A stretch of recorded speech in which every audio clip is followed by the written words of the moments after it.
बिस्मिल्लाहिर्रहमानिर्रहीम। आज हम क्लास 9th का चैप्टर नंबर 1 का सेकंड जो है वो टॉपिक स्टार्ट करें 1.2 जो कि है फ़िज़िकल क्वांटिटीज़।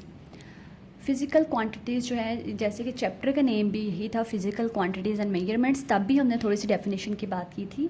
अब दोबारा से देख लेते हैं कि फ़िज़िकल क्वांटिटीज़ किसे कहते हैं। ऐसी क्वांटिटीज़ जिनको मेजर किया जा सके वो फ़िज़िकल क्वांटिटीज़ कहलाती हैं। अब यहाँ पे ये क्वेश्चन आता है कि सारी क्वांटिटीज़ को नहीं मेजर किया जा सकता, तो बिल्कुल नहीं।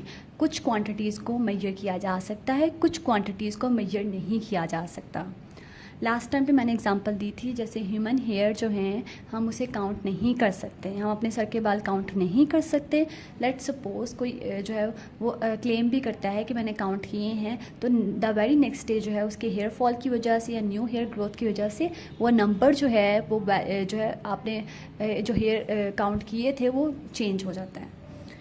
ठीक है। और इसी तरह मैंने दूसरी एग्जांपल भी दी थी ट्रीज़ की, जिसमें हम बोला था कि आप जो है कि दरख्तों के पत्ते नहीं काउंट कर सकते हैं। तो ये तो वो क्वांटिटीज़ थी जिनको मेजर नहीं किया जा सकता था। तो वो क्वांटिटीज़ जिनको मेजर किया जा सकता है वो फ़िज़िकल क्वांटिटीज़ कहलाती हैं। अब फ़िज़िकल क्वांटिटीज़ जो हैं या किसी भी चीज़ को मेजर करने के लिए दो कंडीशंस होती हैं, एक क्वांटिटी, दूसरा यूनिट। अब क्वांटिटी में आता है कोई न्यूमेरिकल वैल्यू, कोई डिजिट, कि हम किस क्वांटिटी की बात करें। यूनिट साथ उसके जो है जब तक एक्सप्लेन नहीं, यूनिट नहीं बताएंगे तो तब तक जो है वो क्वांटिटी जो है या वो वैल्यू जो है वो पूरी डिफ़ाइन नहीं होगी। जैसे मैंने यहाँ साइड पे हाइट की जो है एग्जांपल दिया, let's suppose height is equal to 10। अब मैंने साथ क्वेश्चन मार्क लगाया, 10 फॉर व्हाट, कि यूनिट क्या है। ये तो हमें जो है क्वान्टिटी पता लग गई 10, लेकिन यूनिट क्या है। अब हाइट तो मीटर्स में भी होती है, फीट में भी होती हैं, इंचज़ में भी लेते हैं। तो ये जब तक हम ये यूनिट्स नहीं बताएंगे तब तक जो है वो फ़िज़िकल क्वांटिटीज़ जो हैं वो प्रॉपर जो है वो पूरी डिफ़ाइन नहीं होगी, तब तक जो है हम उसे फ़िज़िकल क्वांटिटी में नहीं लेते। जैसे इससे भी कॉमन एग्जांपल है, जैसे हम बात करते हैं कि चीनी की। अब अगर हम कह रहे हैं कि शॉप पे जाके बोलते हैं कि 5 kg जो है वो 5 जो है शुगर दे दे, 5। अभी मैंने केजी नहीं बोला, 5 शुगर दे दें, तो 5 क्या, 5 पैकेट्स, 5 kg। जब तक हम साथ वो नहीं बताएंगे यूनिट, तब तक जो है वो क्वांटिटी जो है वो एग्जैक्ट हमें नहीं पता लगती कि हम किस चीज़ के बारे में बात कर रहे हैं। जैसे लेंथ की बात कर लेते हैं, लेंथ तो मीटर्स में भी होती है, सेंटीमीटर्स में भी होती है, किलोमीटर्स में भी होती है। तो ये सारी चीज़ें जो हैं क्वांटिटी और यूनिट, इन दोनों के कॉम्बिनेशन को हम फिज़िकल क्वांटिटी का नाम देते हैं। अब फिज़िकल क्वांटिटीज़ जो हैं ये दो तरह की हैं, बेस क्वांटिटी और डिराइव्ड क्वांटिटी। बेस क्वांटिटी किसे कहते हैं, बेस जैसे हमें बेस पता है ना, हम जो है बड़ी क्लासेस के लिए भी या जो है लेट्स सपोज अगर आप साइंस पढ़े या फिजिक्स केमिस्ट्री बायो पढ़े हो, तो हम कहते हैं ना कि आपकी बेस जो है वो 9th-10th से स्टार्ट हो रही है, क्योंकि यहाँ से आप फिजिक्स केमिस्ट्री जो है इसके कॉन्सेप्ट लेना शुरू करते हो। तो बेस जहाँ से कोई चीज़ स्टार्ट हो रही होती है, तो बेस क्वांटिटी हम ऐसी क्वांटिटी को कहते हैं जिसकी बेस पे, जिसकी वजह से बाकी सारी क्वांटिटीज़, बाकी सारी वैल्यूज़ जो है या क्वांटिटीज़, उनको हम बता सकें, उनको बयान कर सकें, उनको एक्सप्रेस कर सकें। उन क्वांटिटीज़ को बेस क्वांटिटीज़ कहा जाता है। अब जो है और डिराइव क्वांटिटीज़, डिराइव का मतलब ही हमें पता है जिसे किसी और से डिराइव किया गया हो। तो ये वर्ड जो है डिराइव शो करता है कि हमने इसे कहीं और से डिराइव किया, और कहीं और से कहाँ से, बेस क्वांटिटीज़ से। डिराइव क्वांटिटीज़ ऐसी क्वांटिटीज़ हैं जिन्हें बेस क्वांटिटी से डिराइव किया गया है। अब ये ज़्यादा जो है वो क्लियर हो जाएगा जब हम इनकी जो है क्वांटिटीज़ की बात आगे एग्जांपल्स में डिस्कस कर लेते हैं, ज़्यादा क्लियर हो जाएगा। बेस क्वांटिटी हमने कहा जो बेस है जिससे बाकी क्वांटिटीज़ जो है वो निकलती हैं। 7 हैं, टोटल 7 बेस क्वांटिटीज़ हैं। Length, mass, time, temperature, amount of substance, intensity of light और इलेक्ट्रिक करंट। अब ये जो है वो मैंने क्वांटिटीज़ के बारे में बता दिया, और ये है यूनिट। जैसे हमने फ़िज़िकल क्वांटिटीज़ में डिस्कस किया था कि किसी भी चीज़ को जो है वो अगर आप चाहते हो कि कम्प्लीटली डिफ़ाइन करो तो आपके पास दो कंडीशंस होने चाहिए, क्वांटिटी और यूनिट्स। ये है क्वांटिटी। अब लेंथ का आपको पता है, लेंथ जो है हम इसको मीटर्स में मेजर कर सकते हैं। तो ये मैंने क्वांटिटीज़ लिखी हैं और ये यहाँ पे 7 यूनिट्स बताए हैं। लेंथ का यूनिट है मास, मीटर, मास का KG, time seconds, temperature kelvin, amount of substance mole, intensity of light candela, और इलेक्ट्रिक करंट को हम एम्पेयर में मेजर करते हैं। तो ये थी बेस क्वांटिटीज़।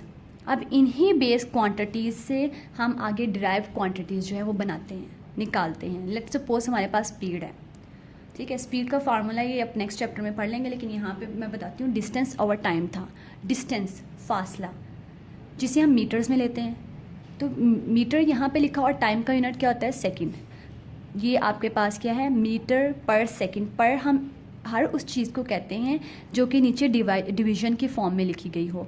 अब जो सेकंड जो है वो नीचे लिखा गया है, तो इस डिवाइड जो कर रहा है तो हमने लिख दिया मीटर पर सेकंड, और जब ये ऊपर जाएगा यहाँ पे प्लस है, ऊपर जाके माइनस हो जाएगा। तो ये थी स्पीड। अगर कोई भी चीज़ आपके पास, कोई भी यूनिट जो है वो नीचे लिखा हुआ है, डिवीज़न में लिखा हुआ है, तो जैसे ही वो ऊपर जाएगा तो ऊपर जाने के बाद अगर तो वो पॉजिटिव था नीचे तो ऊपर जाके नेगेटिव हो जाएगा। अगर वो नीचे नेगेटिव था तो ऊपर जाके पॉजिटिव हो जाता है। अब ये देखें, मीटर किसका यूनिट था? लेंथ का, और सेकंड किसका था? टाइम का।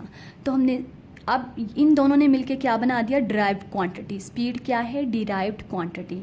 तो पीछे डेफिनेशन में हमने यही कहा था, डिराइव्ड क्वांटिटीज़ ऐसी क्वांटिटीज़ होती हैं जिन्हें बेस क्वांटिटी से लिया जाता है, डिराइव किया जाता है। अब मीटर जो है वो लेंथ से निकली है, और टाइम जो है सेकंड जो है वो टाइम से है। तो ये दोनों बेस क्वांटिटीज़ मिलके एक डिराइव्ड क्वांटिटी बना रही हैं। इसको जो है दूसरे एग्जांपल से समझ लेते हैं। डेंसिटी। डेंसिटी का क्या फार्मूला है? मास पर यूनिट वॉल्यूम। अब वॉल्यूम जो है ये अक्सर जो है मैथ में भी आप लोगों ने पढ़ा होगा कि वॉल्यूम जो है वो हम लेते हैं पूरा, एक जैसे क्यूब है, मीटर उसका यूनिट होता है मीटर क्यूब। ये मैंने नीचे लिखा हुआ मीटर क्यूब, जिसमें वॉल्यूम में हमारे पास लेंथ भी आ जाती है, विड्थ भी आ जाती है, हाइट भी आ जाती है, सारी चीज़ें आ जाती हैं, तीनों चीज़ें आती हैं, ठीक है। अब जो है मास का यूनिट हमें पता है, हमने साइड पे लिखा हुआ किलोग्राम, केजी। डेंसिटी जो है मैंने एम की जगह पे, मास की यूनिट की जगह पे केजी लिख दिया, और वॉल्यूम की जगह पे मीटर्स जो है क्यूब लिख दिया। अब यहाँ पे हमें पता लग रहा है कि जो केजी है ये मास का यूनिट था, और मीटर हमने कहाँ से लिया? लेंथ का, ठीक है। अब ये दोनों के जब यहाँ पे पॉजिटिव है 3, एम के ऊपर जो 3 लिखा हुआ है पॉजिटिव है, कोई सिंबल नहीं है, इसका मतलब पॉजिटिव है। तो जैसे ही ये ऊपर जाएगा ये नेगेटिव हो जाएगा। मैंने पिछले वाले में भी डिस्कस किया था, जब कोई भी वैल्यू जो नीचे डिवाइड हो रही होती है, अगर वो ऊपर जाए तो उसके साइन चेंज हो जाते हैं। अगर पॉजिटिव है तो नेगेटिव होगा, अगर नेगेटिव है तो पॉजिटिव हो जाएगा। तो इसी वजह से केजी पर मीटर क्यूब हो गया, ये डेंसिटी का यूनिट है। अब ये यूनिट जो है हमने कहाँ से ये जो है डिराइव किया? बेस यूनिट से। केजी हमारे पास ये मास का यूनिट था, और मीटर क्यूब जो है वो, मीटर जो है वो हमने लेंथ से लिया था। तो ये जो है क्वांटिटी जो है, डेंसिटी जो है, ये बेस क्वांटिटी से डिराइव की गई थी, इसीलिए डिराइव क्वांटिटीज़ में आती हैं। ये था हमारा आज का लेक्चर।